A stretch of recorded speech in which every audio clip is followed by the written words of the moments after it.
cerulean blue sky evening? I am doing well. Unlike Kennedy Carter, I'll be willing to answer any questions about Taylor Clark. Well, we could go down that road, I suppose, but I'm mildly curious, ever so quickly, let's touch on the finals, Boston and Dallas. I think there's more pressure on Boston than there is on Dallas, but what is the angle in this series that perhaps none of us are seeing? I think we're all seeing every angle. It's just a matter of how we rank it.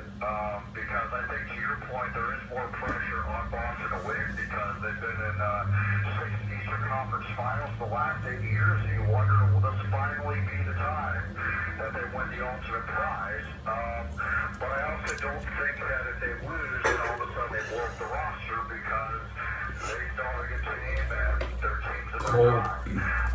I think the other interesting part is we're also seeing the rise of Luka Doncic becoming not just a star player, but a generational star player. The redemption of Kyrie Irving, the question about whether Kristaps Porzingis will come back in the series at all, and if he does, what will it look like? So there's a lot of things unpacked that I think will make this series surely go 6 or 7 games.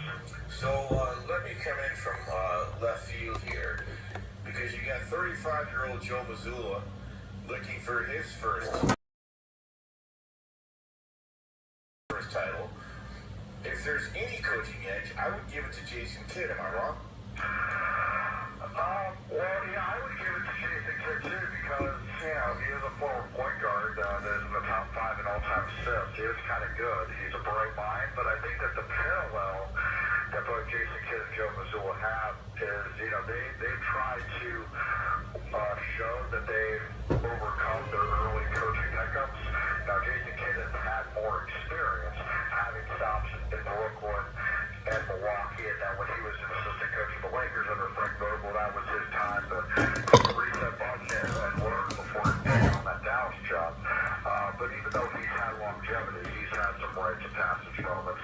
Joe Mazzulla, kind of different situation where he had a lot of coaching experience, and all of a sudden he had to take over last year because of just the unforeseen circumstances when he made Udoka's departure. But I think this season he showed he has a better pulse of the team, knows how to manage in-game situations.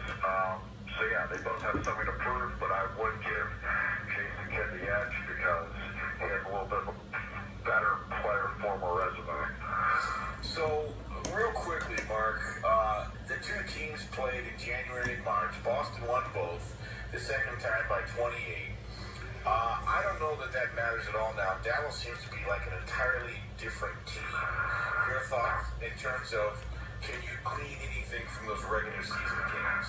No, I'm with you. The regular season doesn't mean anything for 2 reasons. One, Kristaps Porzingis is playing, man. Here, there's optimism he's going to return in the series, but we don't know when. I mean, Joe Mazzulla was saying that he got some shots up. He's been doing some drill work. What he didn't say was if he did any full contact practice, and he hasn't played since April 29th. So I suspect that he would need to get that contact before game 1 on Thursday. So that's number one. Number two, to your point, the Mavericks are a completely different team. Yes, they have Luka Doncic and Kyrie Irving. They're the main players. But their identity has changed with getting P.J. Washington and Daniel Gafford. And they're finally the second. He's been with the team for this whole time his rookie year. But I think because of those other additions, his game defensively has risen to another level as well. All right, so last week I talked about the Pistons' new GM, Trajan Langdon, and some rumblings I heard they might eat Monty Williams' $60 million contract. All of a sudden now Troy Weaver is out as general manager of the Pistons, and he'd been there a bit of time. Since Troy Weaver hired Monty Williams, does that add potential fuel to the fire that they may part ways with Monty Williams? Have you heard anything about that? Car produced by the Japanese company Fuji Heavy Industries from 1966 to 1969. It was the first and only Subaru with front-wheel drive that was in the Japanese government compact car classification. Previous Subaru models, such as the Subaru 360 and the Sambar, had been rear-engined, rear-wheel drive K cars. It was the first production Subaru to use a boxer engine, and one of Japan's first front-wheel drive cars. In 1962, Subaru management decided to introduce a successor to the prototype Subaru 1500 with a codename A5. The engine was technologically advanced for the time. The experimental EA51X was an auto-cycle, overhead camshaft, air-cooled, horizontally opposed four-cylinder engine displacing 980 cubic centimeters, driving the front wheels in a compact car platform. It was to have a double wishbone front suspension. Due to FHI's limited resources, the car was not produced. The Subaru 360 was selling only in Japan at the time, but Subaru wanted a car that could comfortably carry 4 passengers without a cramped compartment. That was an alternative to rear-wheel drive competitors Toyota Corolla, Nissan Sunny, Mazda Familia, Hino Contessa, Isuzu Belly, and the Mitsubishi Colt 1000. Subaru also wanted to reduce engine noise by placing the engine in the front and improve interior space by implementing front-wheel drive, thereby eliminating a centrally mounted drive shaft powering the rear wheels, and utilizing an independent suspension at all 4 wheels. Installing the air-cooled engine in the front took advantage of additional airflow into the engine compartment while the vehicle was in motion, while other air-cooled vehicles directed airflow into the rear engine compartment using externally installed air scoops to aid in cooling. To maximize space for front seat passengers, a bench seat was used and the transmission used a steering column attached gear lever. The only other Japanese company to use an air-cooled, horizontally opposed engine at the time was in the Toyota Publica with the Toyota U engine. Its appearance is similar to the Citroën Amy, sharing an unusual reverse-raked notchback rear window, similar in style to the 1959 Ford Anglia 105e in Great Britain, and turn signal lamps installed next to the rear window as well as an air-cooled flat-4 engine. Its dimensions were 3,985 millimeters, 156.9 inches long, a wheelbase of 2,470 millimeters, 97 inches, a front wheel width of 1,260 millimeters, 50 inches, and a rear wheel width of 1,255 millimeters, 49.4 inches, with an overall width of 1,496 millimeters, 58.9 inches. In 1963, Subaru tried again, with a new project code A4, with a smaller 923 cubic centimeters engine, front-wheel drive, and an overall length of 3,885 millimeters. I hope I get a physical edition so I can play all by myself offline. 400 millimeters, 94 inches. A front wheel width of 1,230 millimeters, 48 inches. And a rear wheel To width ban of offline games. 1,220 millimeters, 48 inches. Weighing 500 kilograms, 1,100 pounds. The model was put...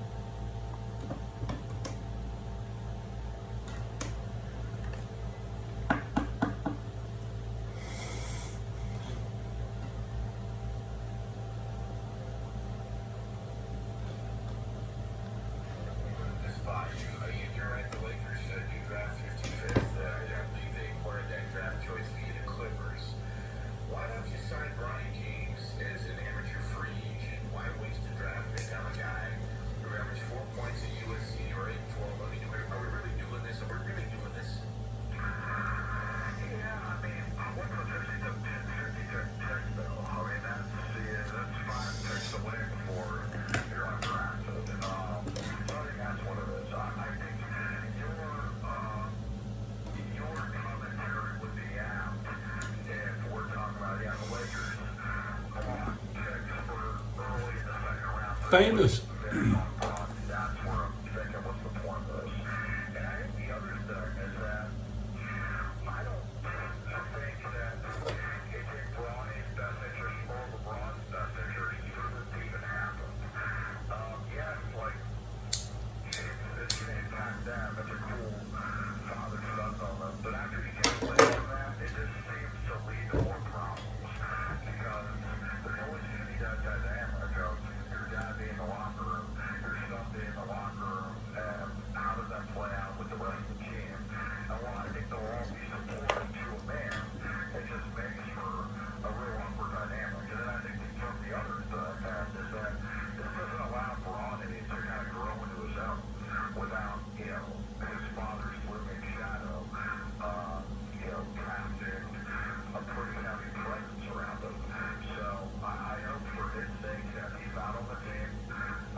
That's incredible.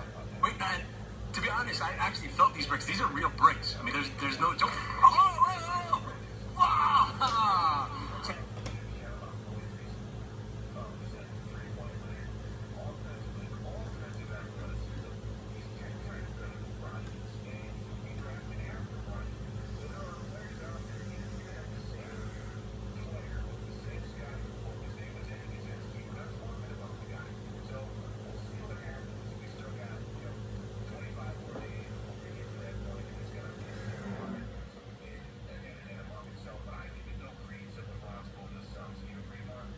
So I'm gonna look like in a movie.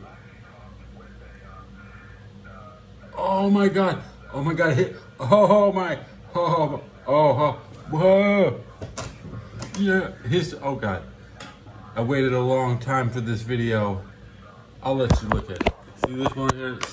Where was I sleeping when History Hustle put his Montenegro video out yesterday? All right. That's Stefan. I'm sure you've heard of the independent state of Croatia. We've talked about that on my channel in one of my other videos. Now, did you know that during the Second World War, there also existed a so-called independent state of Montenegro? How independent the state really was? Well, I think you can guess. Who was really in charge? What kind of state was this? And how did it come to an end? That is what you're going to learn. I gotta know. What's this guy gonna? Independent state of Montenegro during Montenegro. World War. Keep watching. I've been waiting for Hey, this. good to have you back on the channel. If you are new, I'm Stefan, I'm a Dutch history teacher, and I like to cover history on location for you. I'm now in the former royal capital of Cetinje. The Oilers win today. It's interesting. Consider subscribing and also hit it. Oilers score. The Oilers defeated the Stars by a score of 3-1 in Game 5 of the conference finals last week. During World War I, Montenegro sided with Serbia and was swiftly overrun by the Austro-Hungarians early 1916. In 1918, the country was liberated by the Entente. The in 1917 signed Corfu Declaration foreshadowed the unification of Montenegro with Serbia, which happened in December 1918. Montenegro would become part of the Kingdom of Serbs, Croats, and Slovenes, also known as Yugoslavia. Not everyone in Montenegro was in favor of this. What followed was the Christmas uprising, where the Montenegrin whites fought against the Montenegrin Greens. The whites were unionists who advocated a centralist Yugoslavia. The Greens supported the House of Petrović-Njegoš of Montenegro over the House of Karađorđević of Serbia. With the help of Serbia, the whites prevailed. For me, it's pornographic when the penis enters the vagina. One of the main persons was Kristo Ović.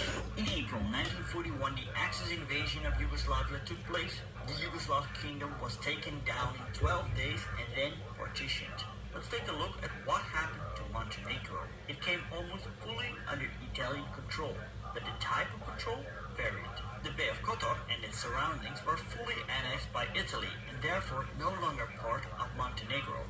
Parts of eastern Montenegro were annexed into Italian-held Albania. So what was left of Montenegro came under the Italian government of Montenegro under Alessandro Pirzio Vidori. It had different names: Independent State of Montenegro and Kingdom of Montenegro. So if it was a kingdom, did the house of Petrović-Njegoš came back to the throne? So Maggie Pirine is back with the Bengals. Montenegro had died in What? I just got a Twitter just told me. Prince of Montenegro. Samaje Pirine is good, but Prince Mirko had a son though. I've never seen a running back get cut by the Bengals and come back. So big hype. I actually can enjoy. You guys productive. Joe Mixon was not very productive. Prince of Montenegro. Italy did have dynastic interest in Montenegro because Queen Elena of Italy was a daughter of the last Montenegrin king Nicholas. However, Italy's main interest was strategic. Michael was approached by Italian and German foreign affairs ministers, Count Galeazzo and Joachim von Mussolini's fuck up. What about Icky Woods? When I got to Cincinnati in 2011, Icky Woods had just been re-signed for a celebrity. He wasn't doing endorsements. He wasn't really part of the modern Bengals, but 2011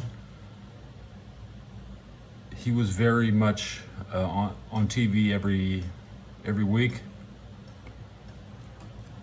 And I mean, Icky went to Las Vegas, so the Bengals have a lot of credit in Vegas when it comes to the Raider fans. The Raider fans, they like their own. New independent kingdom of Montenegro under Italian and German control.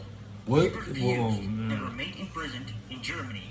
When You think Prince Icky was Michael cut and he refused came to back? work with the Axis powers, other Montenegrins were willing He didn't to. go anywhere. I already mentioned the leader of the Greens during the post-World War I Christmas uprising, Popovic. Popovic hoped to achieve Montenegrin independence through collaboration with fascist Italy. Popovic and his Green Party were very disappointed by Italy's decision to annex the Bay of Kotor, and therefore refused to recognize an Italian proclamation of Montenegrin independence. Another prominent collaborator was Sekula Tadejevich, a rival of Popovic who opposed his aims and objectives. His methods, however, coincided with that of his rival: cooperate with the Italians in hope of independence.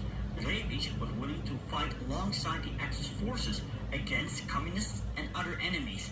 He and his associates convinced the Italians to establish an independent Montenegrin state, supported by the Italian government, of course. And this was a bad error or judgment, because a day after the new state's inauguration, July 13th, 1941, both Montenegrin Chetniks and Montenegrin partisans led a massive uprising against the new state, a demonstration that would catch the attention of both London and Washington. See, over the course of the months, the Montenegrins had become more and more disappointed with Italian rule, and despite Italian promises of autonomy, the people knew this would amount to no more than vassal status. A reason why an uprising could occur was that many Montenegrins had served in the Royal Yugoslav Army, an army that was quickly defeated by the Axis powers in the field. But this meant that both men and munitions were available to fight in a massive revolt, and the communists, who played a major role in the uprising, were well represented in the country. The revolt was crushed, but the rebels recovered and resumed their activities near the end of the year. What followed was a conflict some historians call a civil war, in which resistance fighters, partisans, and the Chetniks, officially known as the Yugoslav Army in the fatherland, started to fight against each other. The Montenegrin puppet state thus never came into being, not under the Italians, nor under the Germans. So all this fighting, pardon me, Stefan, all these uprisings in Montenegro, and they're all fighting who? You didn't say they're fighting the Serbians. They're just fighting everybody else. Because they're pissed as fuck that Serbia took Montenegro. That's what. Tadejevich was killed in a German camp in Austria after the war. Popovic died in battle against Tito's agents after the war. You're lucky, Stefan, I'm gonna let Serbia have their fucking Montenegro. You can have your stinking Montenegro, but you can't have Kosovo. You can't. The Germans came in, POW most of the Italian soldiers, and took over the area. The Germans stationed one division there to maintain order. To facilitate their rule in Montenegro, the Germans followed the Italian practice of securing the cooperation of the separatists. Although Chetniks, who were well disposed towards Nedic, head of the collaboration's government in Serbia, but not toward Chetnik leader Mihailovic in Serbia, and even of representatives of Zenchak Muslims, the Germans tried to use the local gendarmerie and militia and the remainder of some Chetnik units to help control Montenegro. German rule in Montenegro lasted until Soviets 1944, when the occupation forces will not push the Soviets out of Montenegro or Serbia. When we assess Axis-controlled Montenegro during World War II, we see that the Axis forces worked with different factions towards. You see, the Axis forces, the enemy, was in Montenegro, and they started all this shit. They never faced reprisals. Now they're trying to restart the shit. Main goal: maintain order. But looking at how quickly the resistance manifested itself, it is safe to say that the independent state of Montenegro, or the Kingdom of Montenegro during the Second World War, was an Axis puppet state that never was. after World War II was over, Montenegro was incorporated into Tito's Yugoslavia. Fuck Tito. Eventually, Montenegro seceded from Serbia after a referendum in 2006. I've talked about the independent. I don't think Putin has a claim on Kosovo. They want it. They want it pretty bad, but they can't have it. State of Croatia. Can't have it. I made a video on that. You can find it right here. And if you're Blue bomb, interested blue. in other videos about Balkan history, check out the playlist. You can find it right here. Consider supporting me. This guy, let's read his comments. Let's go through History Hustle comments. The newest. 4 hours ago, bro fell off.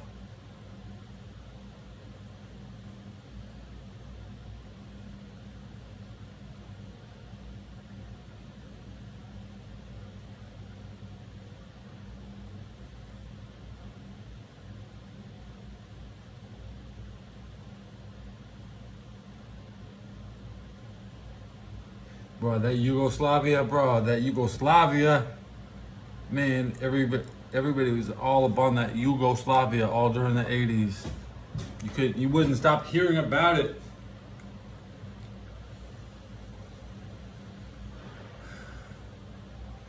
I fucking hate Yugoslavia. I fucking hate that place. It's a shithole. It's a shithole. It's still a shithole. My entire life, it's 50 years of shit, and they're still trying to fix it.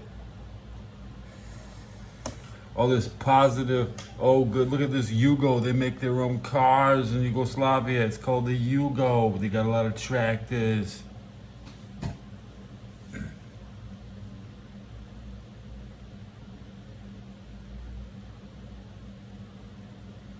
Man, you know, I'd like to go to Dalmatia. I'd like to go to Herzegovina, but I'm not gonna be down at the safari where they have human safaris where you can pay to shoot somebody. That's what you do. You end up getting shot by somebody who's there hunting humans. Serbians going out hunting humans. That's why Serbia is fucked up, because if they have a war, instead of joining, you just hang around and you pay them and they let you shoot. Okay? You think that's cool? Hey, that's exactly how we handled Afghanistan. We went in 2002 and we paid some other people to shoot up the place. That's why none of us got fucked up. All right?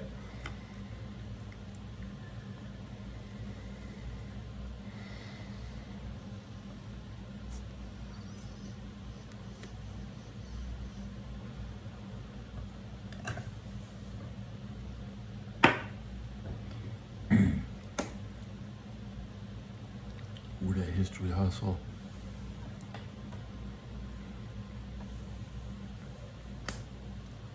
He's a slime. The slimiest man on YouTube. Stefan doesn't even say his fucking last name. Let's go. Hi, I'm Stefan. I don't give a fuck who your first name is, bro. Let's listen one more time. Heard of the independent state? I'm sure you've heard of the independent state of Croatia. I've talked about that on my channel and one of my other videos. Now, did you know that during the Second World War, there also existed a so-called independent state of Montenegro? How independent the state really was? Well, I think you can guess. Who was really in charge? Who? What kind of state was this? In quotations? Put up. That is what you're going to learn in this video, where I'm going to talk about the independent state of Montenegro during the Second World War. Keep watching. Hey, good to have you back on the channel. If you are new, I'm Stefan. I'm a Dutch history teacher, and I like to cover... Stefan, a Dutch history teacher. What's this guy's real name, bro? What's this guy's real name?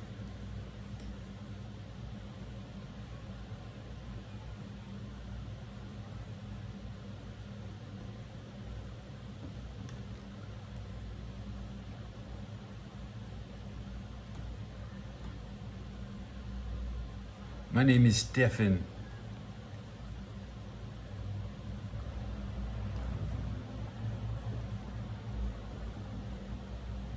That's not enough for me, man.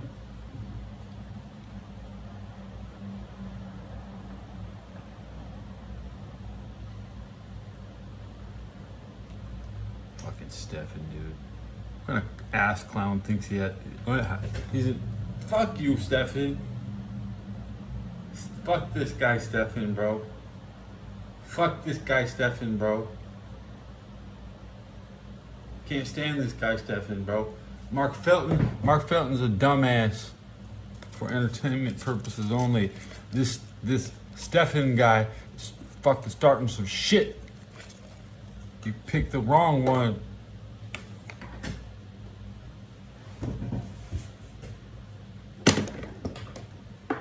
Stefan says he's Dutch, and the Dutch colonized everyone first, so everything sounds like Dutch, bro.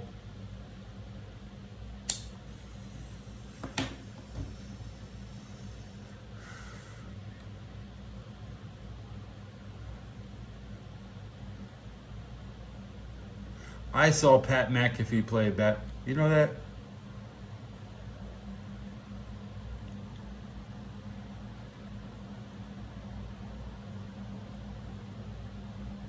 No, I didn't. I had the flashbacks. Yeah, the first game I was in Cincinnati I watched was Colts Bengals, and Pat McAfee was there. I don't need anybody telling me who Pat McAfee is. I fucking know who he is because I saw him in the preseason.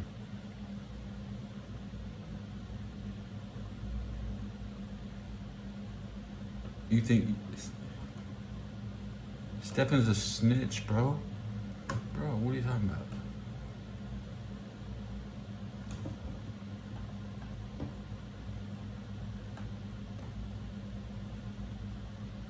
Let's look at my community posts. I had 110 streams last month, guys.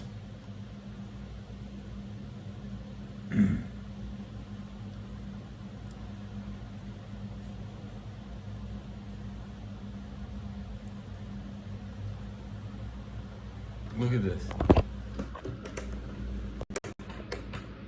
Only a wise snitch will find this comment. This snitching ass Stefan. I called him out to his face and he's like, okay. Yeah. You're right, yes.